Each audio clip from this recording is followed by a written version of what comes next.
Saludos. Hoy vamos a abordar un tema universal y, la verdad, profundamente humano, el duelo. Hola. Hemos estado revisando bastante información sobre esta experiencia que a menudo es, bueno, desconcertante, y el propósito de esta conversación es intentar arrojar algo de luz. Exacto. Queremos explorar qué implica realmente el duelo, cómo puede manifestarse en el día a día y, sobre todo, desmontar algunas ideas erróneas, ideas muy comunes que pueden añadir un sufrimiento que no es necesario. La meta es ofrecer una perspectiva clara, útil, basada en lo que hemos podido analizar. Efectivamente. Yo creo que es fundamental partir de una idea clave. Aunque la pérdida es una experiencia que casi todos enfrentamos, la manera de vivir el duelo es absolutamente única para cada persona. Totalmente única. No hay un guión, no hay una forma correcta, digamos, o incorrecta de sentir, de pensar o de reaccionar. Ujú. Nuestra exploración de hoy busca precisamente eso, validar esa diversidad de experiencias y ofrecer, bueno, algunas herramientas conceptuales para navegar este camino tan personal, apoyándonos en las ideas centrales que hemos extraído. De acuerdo, pues empecemos a analizar esto.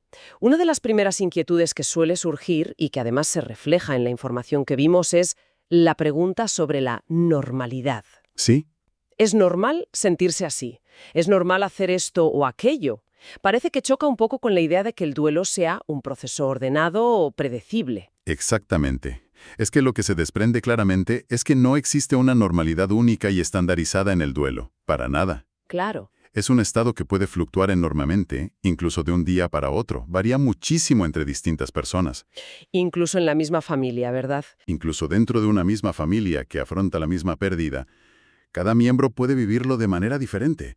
Es un proceso complejo, casi como un esfuerzo continuo por encontrar una manera de mantener presente a la persona fallecida en nuestra vida, De alguna forma. de forma simbólica, interna, mientras simultáneamente se intenta construir una nueva realidad cotidiana sin su presencia física.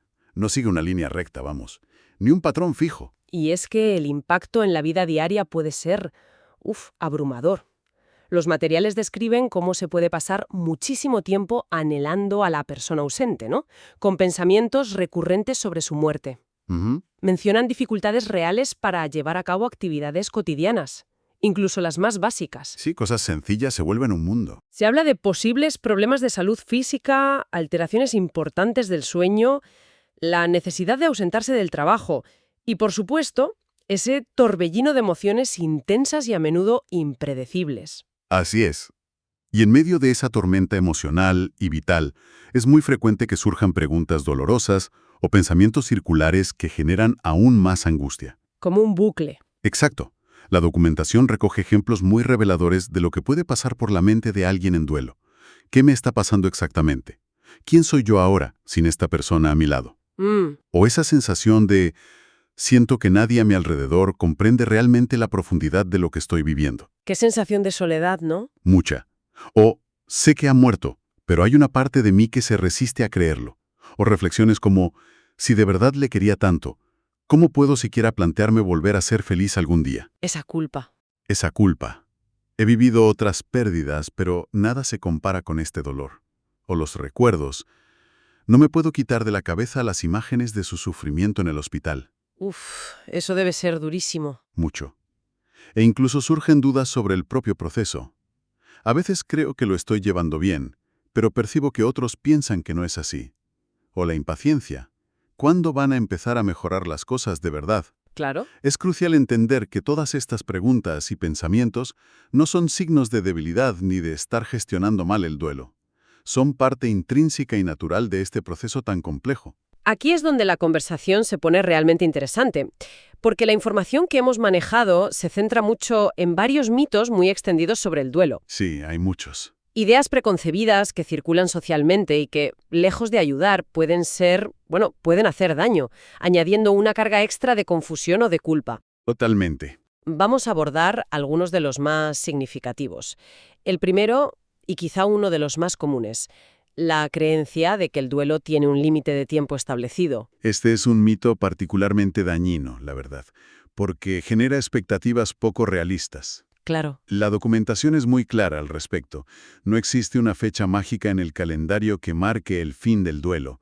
La realidad es mucho más fluida y menos predecible. Ujú. Puede haber periodos de relativa calma, seguidos de momentos en los que la tristeza o el dolor resurgen con fuerza. De repente. Sí, a menudo desencadenados por fechas señaladas como cumpleaños, aniversarios, las fiestas familiares, o incluso por un olor, una canción, un lugar. Entiendo.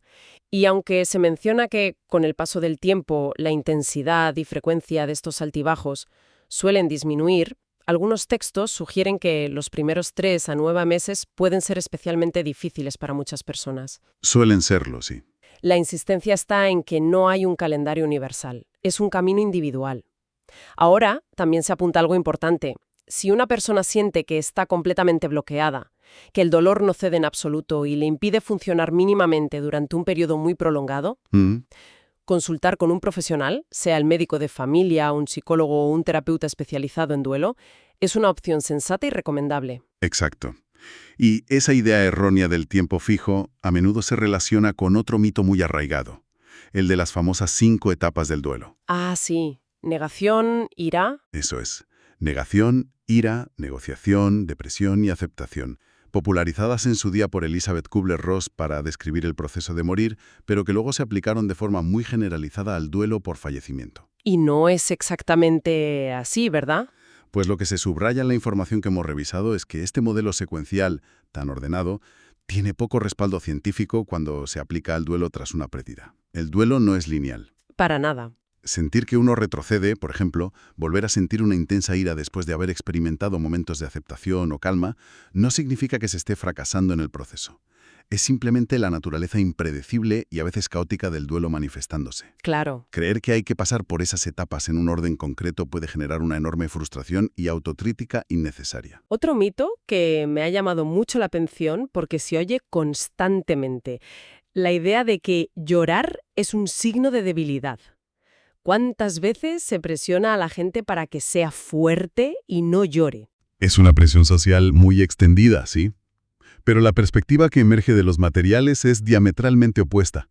Llorar se describe como una respuesta fisiológica y emocional completamente normal. Y saludable. Saludable incluso. ¿Sí? Ante el dolor y otras emociones intensas. No solo no es debilidad, sino que puede tener funciones importantes. Ayuda a liberar tensión y estrés acumulado en el cuerpo. Y en muchas ocasiones puede ser una forma de conectar con otros, demostrar la propia vulnerabilidad y permitir que otros ofrezcan consuelo. Entonces, reprimir las lágrimas no es la solución. No, no parece serlo. Intentar contener el llanto, ser fuerte en ese sentido restrictivo, no hace que la emoción desaparezca. Simplemente, como se indica, puede llevar a que esa emoción se manifieste por otras vías. ¿Cómo cuáles? Pues a través de problemas para dormir, cambios en el apetito, dificultades de concentración, tensión muscular. El cuerpo de alguna manera busca liberar esa carga emocional. Entiendo. Forzarse a no llorar puede ser contraproducente para el bienestar general. Muy claro. Y esto enlaza con otra creencia muy común, la número 5 en nuestra lista particular de mitos, la idea de que hay que superar el duelo. Uf, esa palabra, superar. Esa especie de mandato social, a veces implícito, de pasar página cuanto antes. Aquí hay algo fascinante, y es que esta presión por superar el duelo, como bien señalan los documentos, a menudo no nace de una comprensión profunda del proceso, sino de la incomodidad que el dolor ajeno provoca en el entorno. O del desconocimiento, simplemente. O del desconocimiento, exacto. Puede que la intención sea buena, un intento de animar, pero el efecto suele ser negativo. Sí. Sentirse presionado o presionarse a uno mismo para superarlo añade capas de autocrítica, ansiedad y sentimiento de inadecuación a una experiencia ya de por sí muy difícil. El duelo necesita respeto, necesita tiempo y espacio. Entonces, superar no es la palabra. La idea de superarlo, en el sentido de olvidarlo o dejarlo completamente atrás, como si nunca hubiera ocurrido, es poco realista. Lo que sí ocurre con el tiempo y el proceso adecuado es que se aprende a vivir con la pérdida. Se integra esa experiencia en la propia historia de vida. Y se sana. Se sana, pero no se olvida. Exacto. Pero la huella de la persona y de la pérdida permanece. Esto conecta con otra idea fundamental. El duelo no se puede evitar ni se puede acelerar a voluntad. No existen atajos mágicos. Entonces, si desmontamos estos mitos, ¿qué implicaciones tiene esto para el día a día de alguien que está atravesando un duelo? porque estas ideas falsas deben influir mucho en cómo se afrontan ciertas situaciones. Claro. Pienso, por ejemplo, en el mito número 4, la idea de que en días especiales, aniversarios, cumpleaños, fiestas señaladas, hay que evitar activamente pensar en la persona fallecida para no sufrir. Justamente. Y la información revisada contradice esta noción de forma bastante directa. Se sugiere que para muchas personas hacer precisamente lo contrario, honrar activamente la memoria de la persona fallecida en esos días señalados, puede ser reconfortante. Reconfortante. Sí, significativo. Y una parte importante del proceso de integración de la pérdida. No se trata de regodearse en el dolor, sino de dar un espacio legítimo y amoroso a ese recuerdo y a esa persona. ¿Y cómo se puede hacer eso? Pues las formas son muy variadas y personales. Mirar álbumes de fotos antiguas, cocinar su plato preferido, reunirse con otros seres queridos para compartir anécdotas y recordarle, Ujú. visitar el cementerio o el lugar donde descansan sus cenizas, o incluso realizar alguna actividad que esa persona disfrutaba especialmente. ¿Como dar un paseo por un sitio que le gustaba? Exacto, dar un paseo por un lugar concreto, escuchar cierta música o ver una película que le gustaba, es darle un lugar. Eso tiene mucho sentido. Cambia la perspectiva de la evitación por la de la conmemoración activa. Justo. Otro mito importante que mencionan los materiales, la sensación de que nadie te puede ayudar. Ese sentimiento de aislamiento profundo, de que nadie puede comprender realmente la magnitud del propio dolor. Es una sensación muy común y comprensible en cierto modo, porque el duelo es una experiencia íntima y única. Claro. Puede llevar a la persona a aislarse, a veces como mecanismo de protección ante comentarios desafortunados o la falta de comprensión del entorno. Sin embargo, se insiste mucho en que no es necesario ni a menudo beneficioso atravesar el duelo en completa soledad. Buscar apoyo es importante. Buscar y aceptar apoyo es importante, aunque sea el de una sola persona de confianza, un amigo o un familiar que sepa escuchar sin juzgar. Y si no se cuenta con ese apoyo cercano, existen otras vías valiosas. Los grupos de apoyo al duelo, Ujú. donde se comparte la experiencia con otros que están pasando por situaciones similares, la lectura de libros sobre el tema o incluso recursos en línea como foros especializados o testimonios. Leer historias de otros. Leer o escuchar las historias de otras personas puede ayudar a sentirse menos solo, más comprendido y a normalizar las propias reacciones. Hay otro punto que me parece fundamental y que rompe con una visión muy arraigada. Es el mito número 7. La idea de que la muerte pone un punto final absoluto a la relación con la persona fallecida. Efectivamente, este es un aspecto que puede sorprender y a la vez ofrecer mucho consuelo. Se explica que la conexión con la persona que ha muerto no tiene por qué terminar, se transforma. Se transforma. Pasa a ser una relación interna, simbólica. La persona fallecida puede seguir siendo una presencia significativa en la vida de quien queda, como fuente de inspiración, como modelo de valores, como alguien a quien se recuerda con amor y cuya influencia perdura. ¡Qué bonito eso! Mantener esa conexión interna, ese diálogo silencioso, sentir que esa persona sigue formando parte de la propia identidad. Lejos de ser patológico o de entorpecer el duelo, puede de hecho aliviarlo y ayudar a encontrar un nuevo sentido. La relación no termina entonces. No termina, evoluciona a una dimensión diferente. Podría ser como sentir que consultas mentalmente a esa persona ante una decisión importante, o encontrar fuerza recordando su forma de afrontar las dificultades. ¿Y qué ocurre con la tendencia, muy humana por otro lado, de intentar evitar el dolor a toda costa? El mito número 8 dice precisamente eso, que se deben evitar las partes más dolorosas del duelo. Y aquí la perspectiva que emerge es que, si bien el duelo requiere una enorme valentía precisamente porque obliga a confrontar emociones muy dolorosas, Ujú. es precisamente de esa confrontación, de atravesar ese dolor, de donde pueden surgir aprendizajes importantes sobre uno mismo. Aprender del dolor. Sí. Al no evitar sistemáticamente el sufrimiento, aunque sea difícil, se puede descubrir una fortaleza interior, una capacidad de resiliencia y supervivencia que quizás uno no sabía que poseía. Ya. Intentar esquivar el dolor de forma constante, buscar distracciones permanentes o negar la tristeza, conlleva riesgos. Se sugiere que ese dolor no elaborado puede acabar resurgiendo más adelante. ¿Cómo? Quizá de forma indirecta, manifestándose en otras áreas de la vida, o incluso llevando a cambios negativos en la personalidad, como desarrollar amargura, cinismo, perder la capacidad de confiar en los demás o en la posibilidad de volver a amar. Hablando del final del proceso, o de lo que se percibe como tal, está el mito número 9, la idea de que se alcanzará un cierre completo y definitivo. como si se pudiera cerrar una puerta y dejar el duelo atrás para siempre. Sí, y sobre este concepto de cierre hay bastante debate. ¿Cuándo se puede decir que el duelo termina? Si es que alguna vez lo hace del todo. Es complicado definirlo. Muy complicado. Algunos podrían pensar que termina cuando se recupera la funcionalidad cotidiana previa. Otros creen que el duelo nunca desaparece por completo, sino que se integra y se atenúa con el tiempo, volviéndose más manejable. La información que hemos analizado sugiere que la realidad es más matizada. Quizás sea más realista y útil pensar en el objetivo, no tanto como un cierre absoluto, sino como aprender a manejar la pérdida. Aprender a manejarla. De una manera que permita volver a involucrarse plenamente en la vida, encontrar de nuevo significado, alegría y propósito, aun cuando la ausencia de la persona siga siendo una parte de la propia historia. Y ya para ir concluyendo con este desmontaje de mitos, el último que recogen los materiales, el número 10, la creencia de que para elaborar correctamente el duelo hay que sentirse triste constantemente y además hablar explícitamente de ello todo el tiempo. Este es otro punto importante a matizar.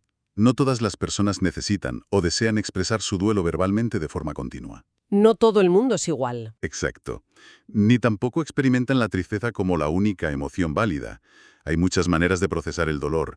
Algunas personas lo hacen más internamente, otras a través de la acción, otras mediante la creatividad, otras necesitan hablar mucho. Es fundamental respetar la forma individual y el ritmo de cada persona. Forzar a alguien a hablar de sus sentimientos o a mostrarse triste cuando no le nace puede ser invasivo e incluso perjudicial. Puede generar rechazo. Puede generar más resistencia o malestar, ¿sí? Es importante dar espacio y validar las distintas formas de llevar el duelo. Bien, intentando sintetizar algunas de las ideas clave que se desprenden de todo esto. Parece crucial entender y aceptar que no hay una única forma correcta de vivir el duelo, ni un plazo fijo para ello. Eso es fundamental. Es un proceso profundamente personal y único. Intentar escapar de él o acelerarlo parece ser contraproducente. Totalmente. Y como apunte práctico, se sugiere que si el duelo se vuelve tan abrumador, que impide mantener una vida mínimamente funcional durante un periodo muy extenso, una de las fuentes menciona como referencia orientativa más allá de 3 a 6 meses, Como orientación. buscar apoyo profesional cualificado es una opción valiosa y recomendable. Sin duda. Entonces, para resumir nuestra conversación, el duelo es una travesía singular para cada individuo. Los mitos y las expectativas sociales y reales pueden añadir una carga pesada e innecesaria en un momento ya de por sí extremadamente difícil. Añaden sufrimiento al sufrimiento. Exacto. Lo esencial parece ser permitirse sentir lo que surja, sin juzgarse, darse tiempo y espacio, liberarse de presiones externas y autoexigencias basadas en ideas erróneas. Buscar apoyo cuando se sienta necesario y, muy importante, comprender que el vínculo con la persona que ha fallecido no tiene por qué desaparecer, sino que puede transformarse y perdurar de una manera nueva y significativa. Eso es. Confiamos en que esta exploración haya aportado algo de claridad y, quizá, un poco de consuelo. Ojalá.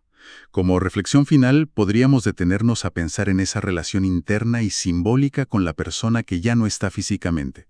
Esa conexión que, como decíamos, no termina con la muerte. ¿Cómo puede evolucionar con el paso del tiempo? Tal vez, más allá de ser principalmente una fuente de tristeza por la ausencia física, esa conexión continuada pueda convertirse también, de formas inesperadas, en una fuente de fortaleza interior. ¿De fortaleza? Sí, de inspiración a la hora de tomar decisiones importantes, o incluso en una especie de guía silenciosa en el camino que aún queda por recorrer. Una conexión que sigue viva. ¿Una conexión viva? Que se transforma y siga aportando valor a la propia existencia, aunque sea de una manera distinta.